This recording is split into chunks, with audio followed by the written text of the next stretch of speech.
Hi, everyone. I'm the director for Common Knowledge Trust, and it's really our obligation to talk about the coronavirus. We've been online for 20 years, and we hold all of the birth preparation and birthing and birth coaching skills that hundreds of mothers and fathers developed in the early 1970s for absolutely all births. We had defined skills that worked across the board in this particular arena of pregnancy and childbirth because 100% of pregnant women will give birth one way or another. Now we're at a different time at the moment. There's still pregnant women out there and those giving birth, so it's really important to encourage those women and men and families to become skilled because you'll have more confidence and you'll be able to work through the activity of birthing your baby. And at the moment, we're all working through the activity of dealing with this virus globally. And it's really important for us to have skills. And what's one of the most important skills for us to have at the moment? And that's called the gift of fear. When we have fear, we become absolutely blind, deaf, and dumb. Fear stimulates the sympathetic nervous system, the fright, flight, fight, or freeze. And we can't actually afford to do that, particularly for adults.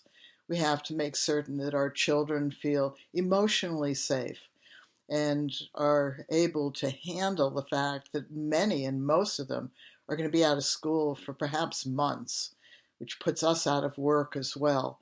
So many of us are just plagued with rampant fear. We don't know what's really happening, and we're not certain what anybody is saying to us. However, there is a gift in fear, and that's one of the things that we want to talk about, because when women are pregnant, the natural birth movement tells women, don't be afraid of birth. Women have always birthed. Well, humans have always gotten sick as well, and some have died from being sick. So we have natural fear about these things, and we can understand it also as a gift. So how can fear become a gift? Well, if we acknowledge our fear, if I feel afraid, then I have to just say, I feel afraid. I can say it out loud or to myself. And then what I have to do is to recognize that that fear is actually making me more observant. That can be called hypervigilance, but really it's observance. It means that we're in a situation where we have a concern, small concern or a big concern. And when we become observant, we can then make better decisions. So we are hardwired as humans to have fears. But when we become observant, when we are fearful, then we get to ask a very, very simple question. Is my life or my friend or child's life immediately at risk within 5 minutes?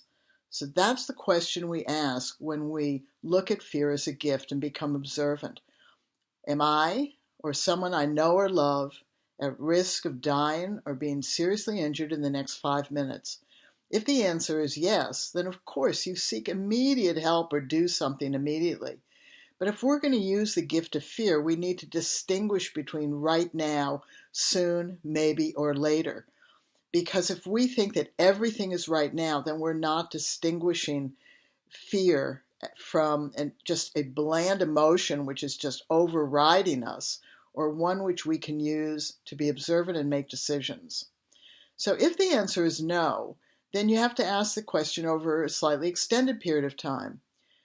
Am I or someone I know or love going to be dead or seriously injured in the next 12 hours? And if the answer to that is yes, then seek the appropriate help or do something about it. If the answer is no, however, the fear won't necessarily go away until the issue that you're afraid of resolves itself. So during these months of isolation or social distancing, we are going to have fear crop up again and again and again and again. We want to use it as a gift for ourselves and others, and we want to teach others. We want to go by the Koto principle, Koto, know one, teach one. If you have friends or loved ones who are afraid, teach them about the gift of fear. Teach them to ask, is something horrible going to happen in 5 minutes?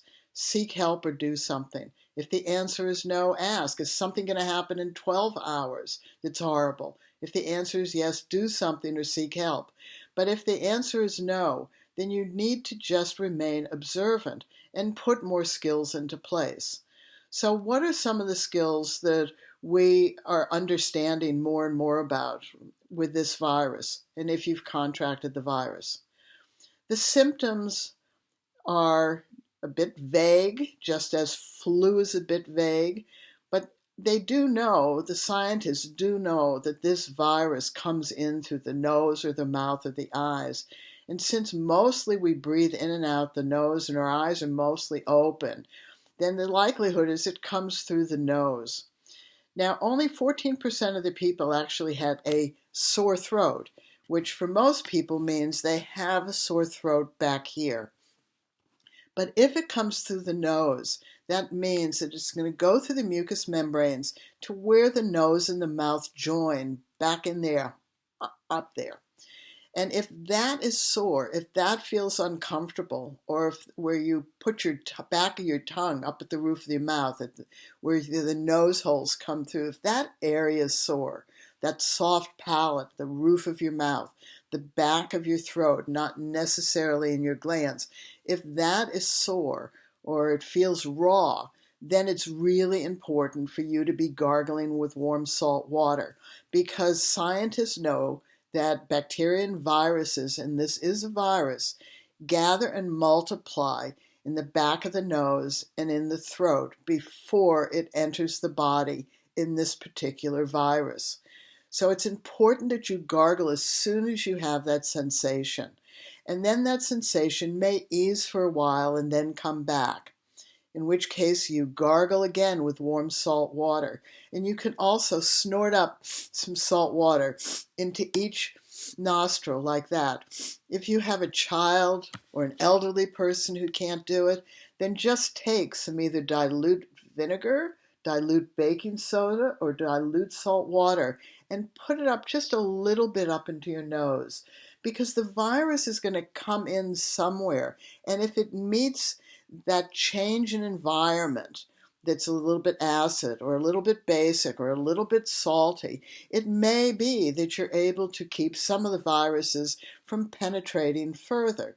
However, if they do penetrate further, for those very first few days when you may have initially fatigue, you recognize fatigue. And you need to recognize, do you have a rawness or a soreness in the back of your nose or in your soft palate at the roof of your mouth or where your nose and mouth join? And if you do, then gargle with warm salt water several times a day. Doctors, nurses, dentists have told us that for years, but most of us have just really fobbed it off. What we've done is said, oh, I have a sore throat. It's okay, I'll manage. I'm going to wait to see what happens in a few days. And if it gets worse, I'll go to the doctor and they'll give me something. And too often they're giving us antibiotics for viral infections. Now they know that antibiotics don't work with viruses. So what's our responsibility as human beings who are living on this planet together? And that is to reduce and prevent issues from possibly becoming problems. And we can be our first responders. We need to cut down the viral load in our body. And in order to cut down the viral load, we need to use that gift of fear. We need to become observant. So we need to be able to notice whether we have a soreness in the back of our nose and whether we have a soreness on the top of the roof of our mouth or in the back of our mouth, not necessarily a sore throat as we classically feel it. And then we have to take action, use skills, and that's gargling with warm salt water. Now, Common Knowledge Trust, we're a New Zealand NGO, we share what is very broad. So if you have other skills to use, then use those skills as well. What we know with this virus is we have potentially 3 to 5 days once we have contracted it to really do something for ourselves. And we are not being given that information. We're being told, wash your hands or sneeze into your arm. That's not giving us the skills to self-health. And it's important that we do those things for ourselves and for our friends and our loved ones, is we have to be observant. Use that gift of fear to be observant. And if we have any rawness or soreness where this virus comes in, then we gargle with warm salt water right away, and we tell our friends, co-workers, neighbors, children to do the same thing and to just check in with each other so that we are doing that. And if possible, sniffing up some light salt water up your nose, which cleanses your nose all the way to the back. Now, if you don't have this virus and you have an allergy, which doesn't multiply, these simple things can still help you feel better. So it's attached here, and we want you to pass on to people that fear itself will paralyze us. It will cause us to have fright, flight, fight, or freeze. When we use the gift of fear to become observant, it will calm us down, and it will stimulate the parasympathetic nervous system that opens our blood vessels, opens our breathing, calms our mind down. And that occurs because as humans we thrive on becoming skilled and being skilled. So please pass on these skills to others. Our NGO cannot do this ourselves. We need to have skills with each other and be able to have them in the broadest sense of the word and applicable.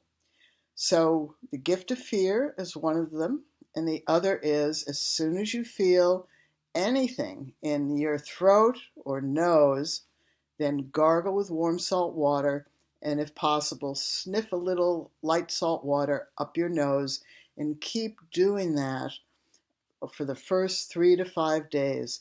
And hopefully by doing that, you can prevent yourself from getting sicker or others around you, because you've reduced the viral load in your own body, and anything you may cough or sneeze out. Or if you get sick, you may get less sick.